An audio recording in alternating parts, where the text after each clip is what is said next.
Hello, it's Paula here in my studio. This is where I craft. This is my little escape.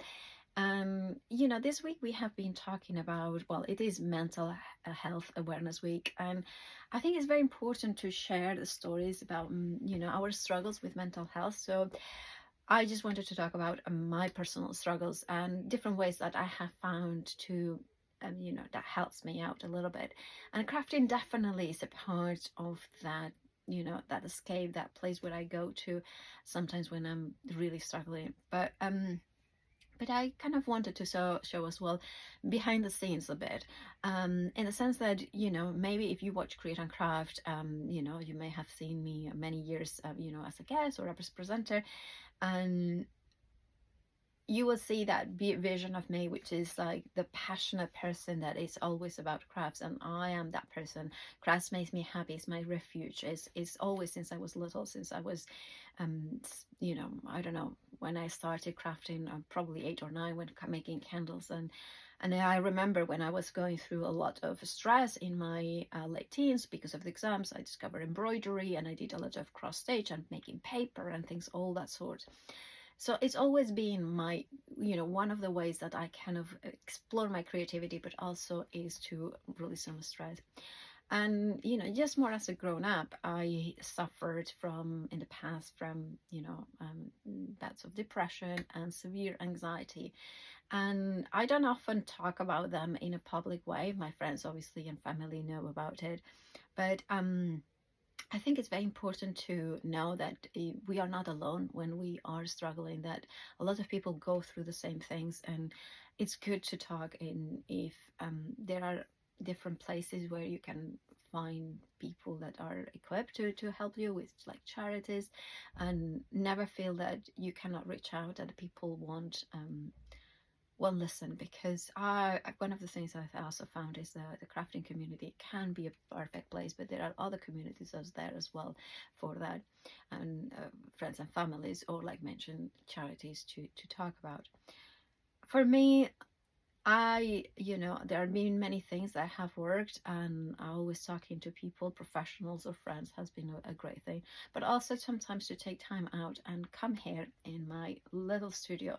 It's a, double bedroom that I converted into my little studio with things that I have accumulated over the last 20 years.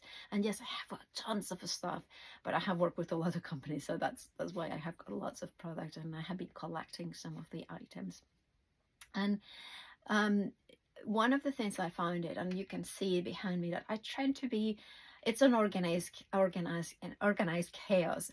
I like to sit down, and for instance, you can see that my paints, my acrylic paints, which are here with little, they're organized by color. And sometimes spending some time doing that, like kind of just going through the paints and looking at the colors, that brings me joy.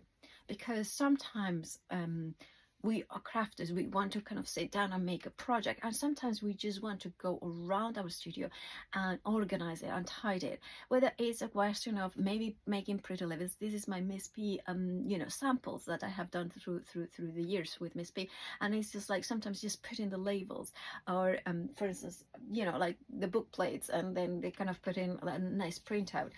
It's a sense of joy and accomplishment as well.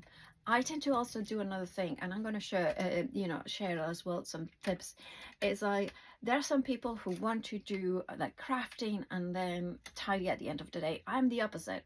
I like to leave it as a mess, and then when, for instance, now I'm going to start crafting for the shows that I have got with MDF, with the Wooden Craft Shape Company, coming up on Wednesday. I'm gonna, the studio's a mess. I'm not gonna show it. It's really a mess.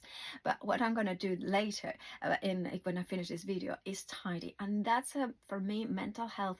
It helps me personally to tidy, to put things in order, so then I can be as chaotic as I want. And knowing that I don't have to tidy at the end of the day, that helps me, because then I can move on to another thing. So to give the organizing a try, maybe get a new boxes, get a new thing if you can, and then try to reorganize, because there is another thing about reorganizing as well, which it brings a lot of joy. And with mental health, it's all personally, it's all about finding those moments of joy, even if they're tiny moments of joy. For me, it's like you link them up, and then it's just like there is more joy in my life. For instance, is reorganizing papers. So I have got some, I often talk about basic grade, my love for basic grade, or graphic 45, and then reorganizing them, maybe by theme, maybe by colors. And then suddenly you discover something that you didn't know you had.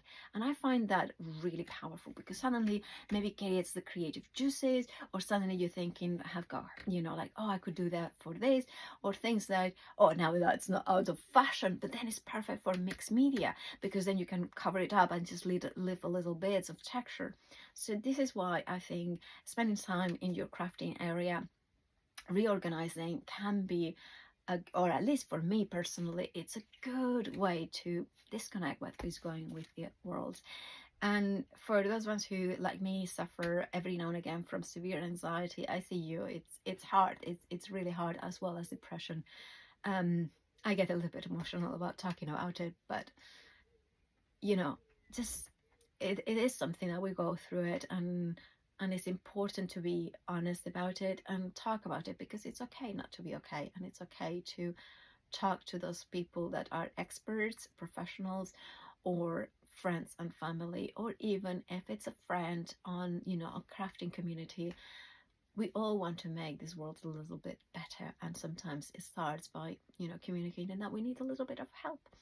That's my experiences, and obviously, if you can relate, well, you know, that's good. And I hope that we can all bring a little bit of joy into our each other's life.